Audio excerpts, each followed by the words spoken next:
Bonsoir. J'ai passé 6 heures. Parce que nous sommes nés au Québec, ou venus d'ailleurs pour y rester. Nous appartenons tous au paysage de ce pays, à ses rues, ses tempêtes et ses lacs, sa neige et ses octobre rouges, à ses rivières, son fleuve, et à son été de promesses commencées. Ce Québec en nous, c'est notre histoire, celle même qui, même de très loin, nous fait aujourd'hui tels que nous sommes.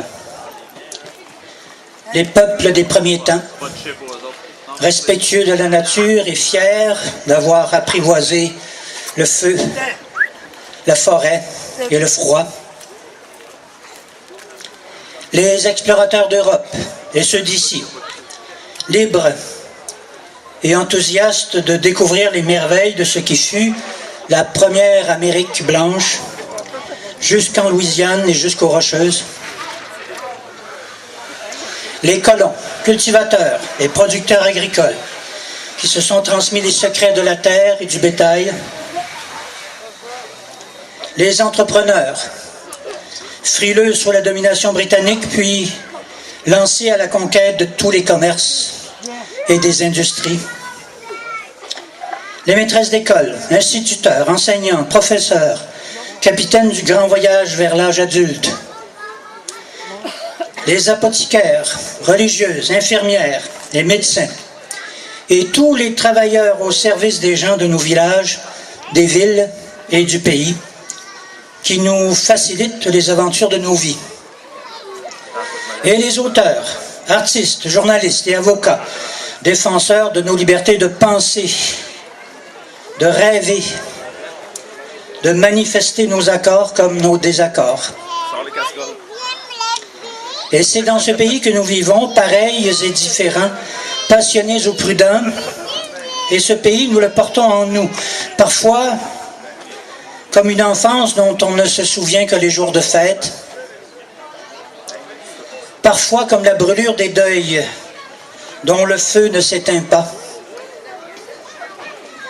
parfois comme un voyage qu'on prépare toujours pour bientôt, parfois comme une chanson, un cri.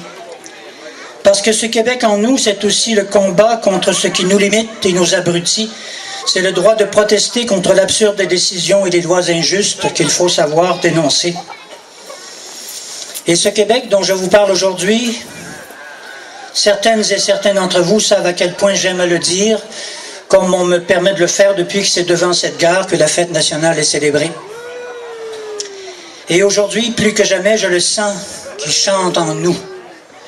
Je l'entends au rythme des casseroles, même si on leur répond avec des matraques, même si on offre nos richesses naturelles avec des « s'il vous plaît, venez les chercher », même si les yeux fermés, on laisse parfois l'anglais dominer dans l'affichage, même si c'est avec des haussements d'épaules qu'on laisse la vieille loi sur les mines l'emporter sur la volonté populaire.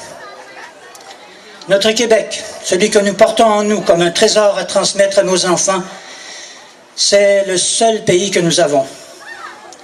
Il n'est pas comme mémoire, et nous le construisons, mais on nous en empêche, il nous est interdit. Et c'est entre nous que le combat finit parfois.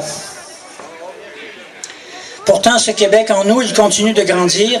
À Prévost, nos commerçants investissent, leurs services augmentent.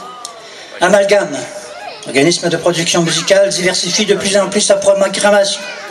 Quelques-uns de nos aînés viennent de voir leurs souvenirs publiés dans un recueil riche en patrimoine. Les films du Ciné-Club font salle comble. Le journal des citoyens produit des livraisons de plus de 40 pages. Et les groupes sociaux multiplient encore leurs efforts de solidarité. Dans tout le Québec, les porteurs d'espoir prennent la rue. Le pays flotte de drapeaux, de pancartes et d'avenir en marche. Et tous les jours, notre Québec parle français. Il chante dans tous les pays francophones. Il est lu et joué partout dans le monde. Et aujourd'hui, il fête à Prévost, comme dans toutes toutes les villes et villages du Québec depuis hier.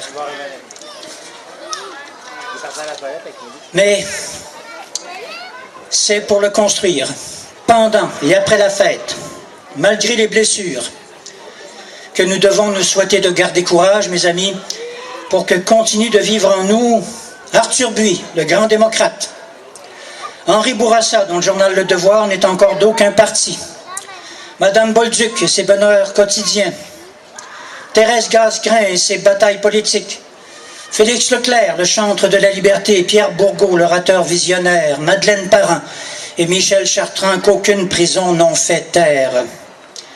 Pour qu'il n'ait pas écrit, protesté, chanté en vain. Parce que le Québec en nous, c'est un projet. C'est notre avenir que nous célébrons. Bonne fête nationale.